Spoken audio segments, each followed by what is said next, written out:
Every spring, people buy bags of mulch, drag them across the driveway, spread them around, and then act surprised when they have to do the entire ridiculous ritual again next year. Mulch has a job during establishment, but a permanent carpet of dead bark is not the only way to protect soil.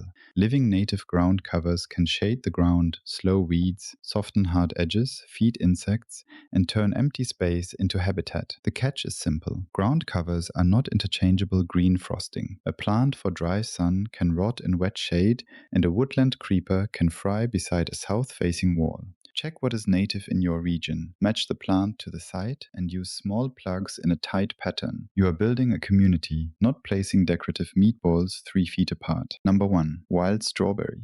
Wild strawberry spreads with runners, knits together quickly, and gives you white spring flowers followed by tiny edible fruit. It handles sun to part shade depending on moisture and region. The leaves stay low enough for path edges and undershrubs, while bees use the flowers and birds or small mammals take the berries. It can wander into neighboring plants, so give it a defined area. Compared with hauling bark every April, pulling an occasional runner is hardly a Greek tragedy. Number 2. Green and gold. Green and gold is a low eastern native with bright yellow spring flowers and fuzzy leaves. It works especially well in part shade with average moisture, including woodland edges and beneath open canopy trees. It spreads gradually by rhizomes and seed, forming a dense patch without racing across the county. The flowers support early insects when many gardens are still mostly labels and optimism. Avoid hot, bone-dry sites unless you enjoy watching a woodland plant file a formal complaint. Number 3. Pennsylvania sedge. Pennsylvania sedge creates soft, flowing tufts in dry shade, one of the most annoying garden conditions. It can be used beneath oaks and other deciduous trees where lawn grass sulks and mulch washes thin. Plant plugs close together and let the fine leaves weave into a low matrix. It is not a football field surface, so heavy traffic will damage it. Use stepping stones for feet and sedge for everything else. Plants are allowed to have boundaries, unlike certain relatives at a buffet. Number 4. Common blue violet. Common blue violet forms a low spring carpet with purple flowers that feed early bees. Its leaves also serve as food for fritillary butterfly caterpillars. It tolerates part shade and average soil, and it often appears without being invited. Some lawn owners call it a weed because it refuses to behave like plastic turf. In a pollinator bed, that stubbornness becomes useful. Let it fill gaps, then edit the edges, rather than declaring chemical warfare on a butterfly nursery. Number 5. Foam flower. Foam flower sends up airy white flower spikes above maple-shaped leaves in spring.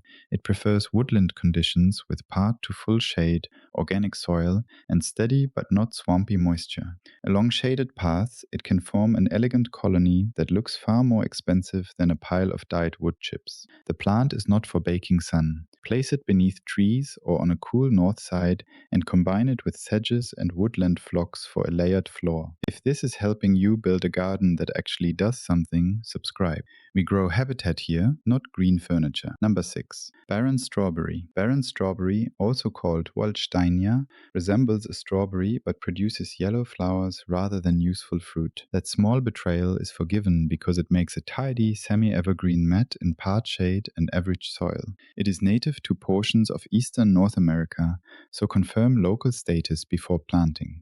Once established, it shades soil and covers awkward edges. It is a good choice where you want order without the sterile hotel lobby look of endless bark. Number 7. Creeping phlox. Creeping phlox covers dry, sunny slopes with needle-like foliage and a sheet of pink, lavender, blue, or white spring flowers. Native forms belong to parts of eastern and central North America.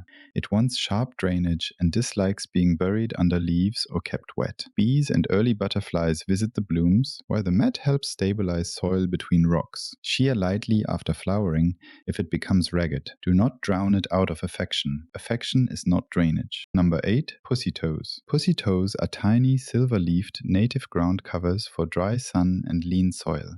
Their fuzzy flower heads inspired the name, and their foliage hosts American lady butterfly caterpillars. They stay low, spread slowly, and look excellent along gravel paths, rock gardens, and the front of drought-tolerant beds. Rich soil and aggressive neighbors can overwhelm them. Give them open ground, little fertilizer, and sunlight. This plant wants a rough neighborhood and somehow lowers the property maintenance. Number 9. Wild ginger. Wild ginger creates a broad-leaved carpet in rich, shaded woodland soil. Its unusual brownish flowers hide near the ground, where small flies and beetles may visit. The plant spreads by rhizomes, but usually moves at a civilized pace. It is not the culinary ginger from the grocery store, and eating native wild ginger is not recommended. Use it visually beneath shrubs and trees, paired with ferns and sedges. Finally, a ground cover that looks luxurious while doing absolutely nothing for your stir-fry. Number 10. Golden ragwort. Golden ragwort is the closer because it does several jobs at once. Evergreen or semi-evergreen basal leaves cover soil through much of the year,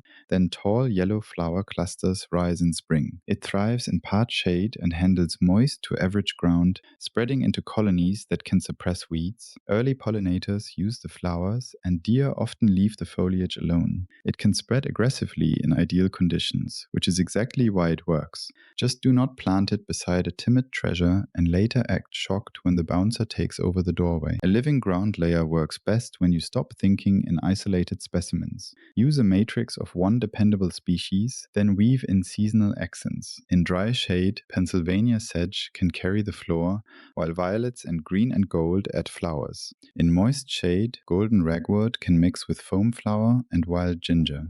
In dry sun, pussy toes and creeping phlox can edge taller prairie plants. Use a thin layer of leaf mold or clean mulch only while plugs establish. As the plants close together, reduce the mulch instead of burying crowns every year.